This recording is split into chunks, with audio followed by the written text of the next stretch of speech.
हनुमान बेनीवाल की ये बात इसलिए सत्य जान पड़ती है क्योंकि जो उम्मीदवार बेनीवाल और पुखराज गर्ग आरएलपी को छोड़कर कांग्रेस और भाजपा में गए हैं कि भाजपा कांग्रेस को सबसे अधिक डर ही बेनीवाल से। जब भाजपा के विधायक होते हनुमान ने सार्वजनिक सभा में कहा था कि वसुंधरा गहलोत दोनों भ्रष्ट हैं। सरकार 2023 में अग्निवीर योजना लेकर आई तो बेनीवाल ने किसान के बेटों और जवानों के पक्ष में उसके खिलाफ भी आंदोलन किया।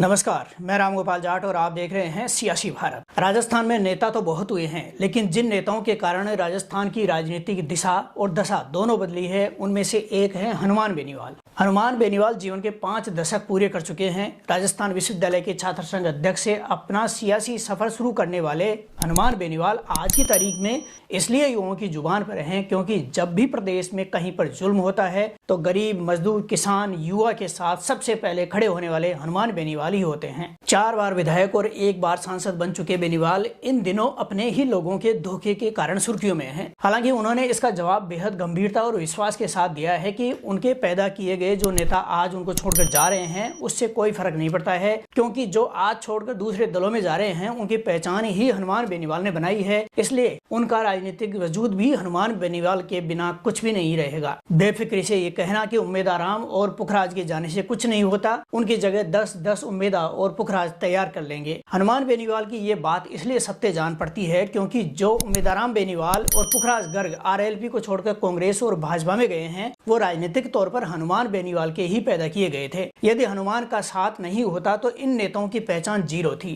ऐसा भी नहीं है कि आरएलपी को बीच राह में छोड़कर जाने वाले ये ही 2 नेता हैं, बल्कि इससे पहले विधानसभा चुनाव पूर्व भी कई नेताओं ने हनुमान को धोखा दिया है। कईयों ने तो टिकट लेकर भी आखिरी दिन अपना नामांकन पत्र वापस लेकर दगा किया, लेकिन हनुमान बेनीवाल पीछे नहीं हटे। 5 साल पहले 3 विधायक और 1 सांसद की पार्टी के मुखिया हनुमान आज एक विधायक भले ही हों, लेकिन हकीकत यह है कि भाजपा कांग्रेस को सबसे अधिक डर ही बेनीवाल से है। कारण यह है कि पश्चिमी राजस्थान की कोई भी लोकसभा सीट ऐसी नहीं है जहां हनुमान बेनीवाल अपना उम्मीदवार उतारकर 1 लाख या 2 लाख से कम वोट हासिल कर सकते हैं। उम्मीदवार बेनीवाल को अपने पाले में लेकर कांग्रेस बाड़मेर जीत के सपने भले ही देख ले, लेकिन जब तक हनुमान बेनीवाल साथ नहीं देंगे तब तक कांग्रेस का यह सपना केवल सपना ही रह जाएगा। पिछली बार भी मोदी की लहर थी और इस बार भी, लेकिन भाजपा भी पश्चिमी राजस्थान की सीटों पर हनुमान के डर में जी रही है। आरएलपी को 2018 में करीब 8.5 लाख वोट मिले थे, जबकि इस बार 10 लाख से ज्यादा वोट मिले हैं। 2019 के लोकसभा चुनाव में भाजपा ने आरएलपी से गठबंधन उसी 8.5 लाख वोट बैंक के कारण किया था। इस बार भी 10 लाख वोट बैंक वाले हनुमान बेनीवाल को भाजपा और कांग्रेस दोनों ने गठबंधन का प्रयास किया है, लेकिन शर्तों के टकराव के कारण अलायंस अभी तक नहीं हो पाया है। कहा तो ये जा रहा है कि उनकी कांग्रेस के साथ अलायंस करने की बातें हो रही हैं और कहा यह भी जा रहा है कि भाजपा हनुमान बेनीवाल को पार्टी विलय का प्रस्ताव देकर कैबिनेट मंत्री बनाना चाहती है,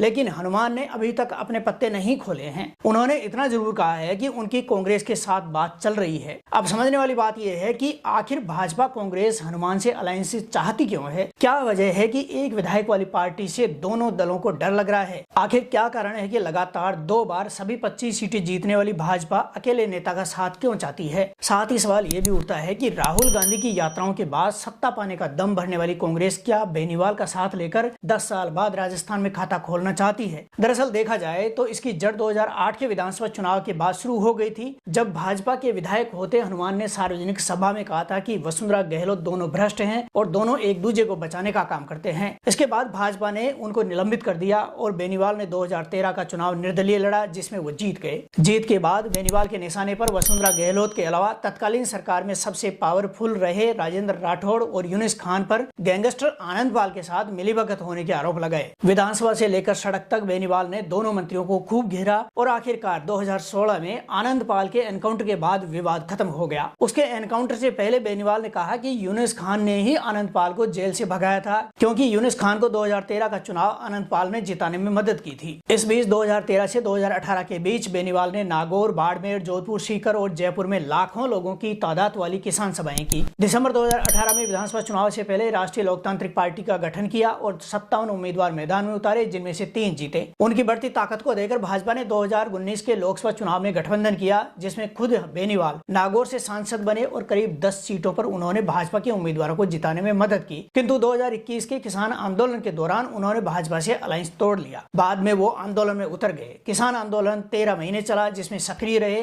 केंद्र सरकार 2023 में अग्निवीर योजना लेकर आई तो बेनीवाल ने किसान के बेटों और जवानों के पक्ष में उसके खिलाफ भी आंदोलन किया। संसद से सड़क तक हर जगह विरोध किया। 2023 में महिला पहलवानों के मामले में भी बेनीवाल ने केंद्र सरकार के खिलाफ मोर्चा खोला। ऐसा नहीं है कि बेनीवाल बड़े आंदोलनों में ही सक्रिय रहे, बल्कि राजस्थान में बजरी माफिया के खिलाफ पूरी रात धरने देने और आधी रात को कलेक्टर एसपी को उठाकर मौके पर बुलाने जैसे ऐतिहासिक और साहसिक कार्य भी उन्होंने किए। बजरी माफिया द्वारा टोंक में मीणा समाज के युवा की मौत के मामले में आंदोलन करना हो या फिर जोधपुर में भूंगरा गैस त्रासदी के बाद सबसे पहले मदद करने और संसद में उनकी पुरजोर तरीके से मांग उठाना हो, हर जगह बेनीवाल का योगदान अतुलनीय रहा। ऐसे दर्जनों घटनाक्रम थे जब बेनीवाल से असहाय जनता उम्मीद लगाए मौके पर आने का इंतजार करती थी। यही कारण था कि जब विधानसभा चुनाव की बारी आई तो दोनों दलों ने उनके साथ अलायंस करने का प्रयास किया, लेकिन बेनीवाल ने भीम आर्मी के साथ अलायंस कर मैदान में उतरे। बड़ी चौंकाने वाली बात यह रही कि 10 लाख से अधिक वोट तो हासिल कर लिए, लेकिन बेनीवाल की पार्टी के सभी 86 उम्मीदवार चुनाव हार गए। खुद हनुमान बेनीवाल खींवसर से बमुश्किल 2000 वोटों से जीते। 5 साल तक दिन रात मेहनत करने के बाद जब ऐसा परिणाम आए तो हर कोई टूट सकता है, लेकिन बेनीवाल अलग मिट्टी के बने हैं। विधानसभा चुनाव हारने के बाद भी नहीं रुके।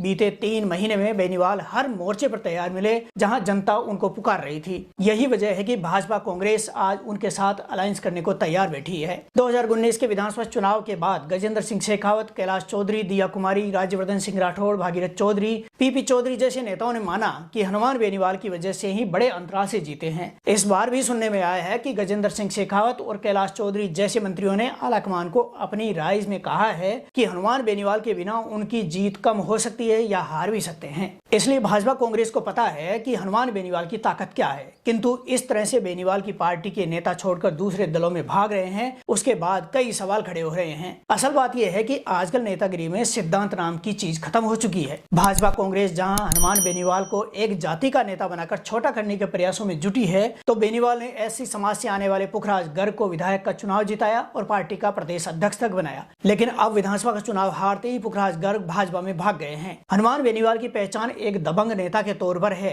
हर मुद्दे पर खुलकर अपनी राय रखने वाले बेनीवाल को आज भी दोनों प्रमुख दल एक जाति तक सीमित करना चाहते हैं, लेकिन वास्तविकता यह है कि बेनीवाल की पार्टी को जितना वोट किसान वर्ग से मिलता है उससे कहीं अधिक एससी वर्ग से मिलता है। जोधपुर में राजपूत समाज के घर में हुए भूंगरा गैस कांड के बाद संसद में सबसे पहले आवाज बुलंद करने वाले हनुमान बेनीवाल ही थे, जबकि गजेंद्र सिंह शेखावत जोधपुर के सांसद हैं और केंद्र में कैबिनेट मंत्री भी हैं। इसके कारण राजपूत समाज शेखावत से नाराज तक हो गया था। मीणा, गुजर, मेघवाल, सुनार, माली, रहबारी, राजपूत, जाट समेत तमाम जातियों के गरीब, मजदूर, किसान के साथ खड़े रहने वाले हनुमान बेनीवाल की ताकत एक बार फिर से इस लोकसभा चुनाव में देखने को मिलेगी, जब उनका अलायंस दोनों प्रमुख दलों से नहीं होने पर आरएलपी अपने दम पर आधा दर्जन सीटों पर उम्मीदवार उतारेगी, जो वोट लेकर दिखाएंगे कि विधानसभा चुनाव में भले ही उनके सभी उम्मीदवार हार गए हों, लेकिन उनके वोट बैंक पर कोई प्रभाव नहीं पड़ा है। वीडियो अगर आपको पसंद आए तो इसको लाइक कीजिए, शेयर कीजिए और कमेंट जरूर कीजिए।